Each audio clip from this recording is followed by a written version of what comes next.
Hey everyone, Nathan here from JS Powersports, and I have a pre-21 Krash Industries jet ski in here, which has the electrical box and the CDI.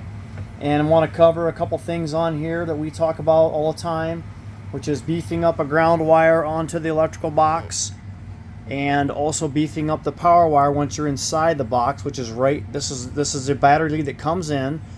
And it actually doesn't matter which way you put the solenoid in, as long as the lead that's coming off of it is attached to the line going to the battery. Now this one is way too thin still. It needs to be beefed up. Also, the ground did not get put on obviously from the beginning, because if you look closer you can see this wire is like melted all the way up through here, all the way up inside here. The whole thing's just melted.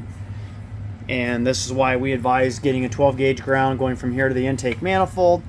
And when I look up front here, I can see that somebody tried to tap into the ground here, which is a horrible idea, because the length of the run is still all the way back there with that small gauge wire, running all the way back around here and back up. It just doesn't do the job. So don't tap into your stator wire here for your ground. You've got a large ground going from the battery to the starter. If you really wanted to be creative, you could go from the starter on up to the electrical box. But being how the entire block is grounded, you can just come up from the intake manifold over here. We've got separate videos on this. It's kind of hard to see the way I have this. But, and I would do it longer than this, so it comes up and gives you a little bit of slack. And I'd go a little bit thicker gauge wire than what this is here. But that'll give you a good solid ground inside the box there. Then you can beef up all the positive wires. Well, basically you're going to start with this one. You get this one here beefed up. And then you can see that they're thicker after that anyways. But we are now running all of the external fuse packs. Here's an example of one here. And basically, it's got the bullet connectors here. You can test these with the meter. If you don't know how to use a meter, get with someone that does. Because it really doesn't make a difference what wire colors are what. It's just one circuit that comes up through the fuse and comes back out and goes through a component. Then you take the other two wires, take it up through the fusible link here, or fuse anyways, and then down to the next component. That way everything's fused separately at the appropriate level, and that way if something happens, it'll only blow the one fuse there and doesn't like heat up and fry everything in the electrical box. The old setup ran a 15 amp fuse here, and when people had issues, it would blow the fuse and they really wouldn't know what it was or why it was or what happened.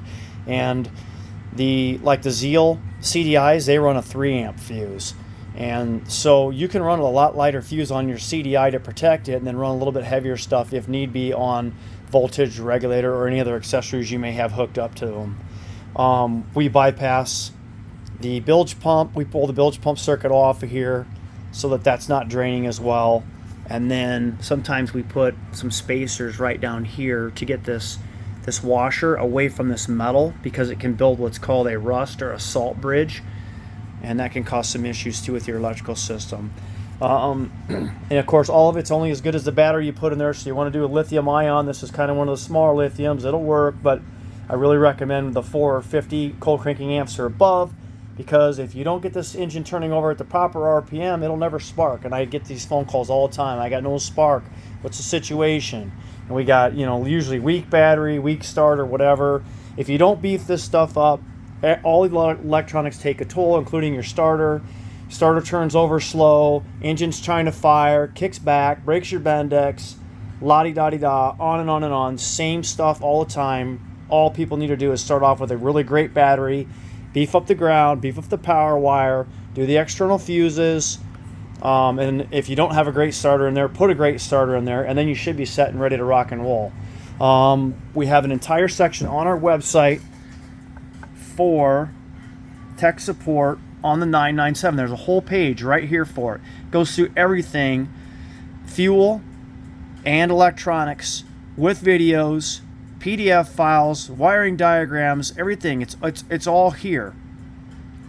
And if you spend a little time here, you'll spend a lot more time on the water having fun.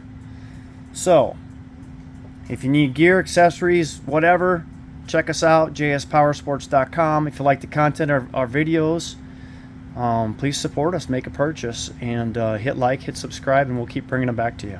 Thank you.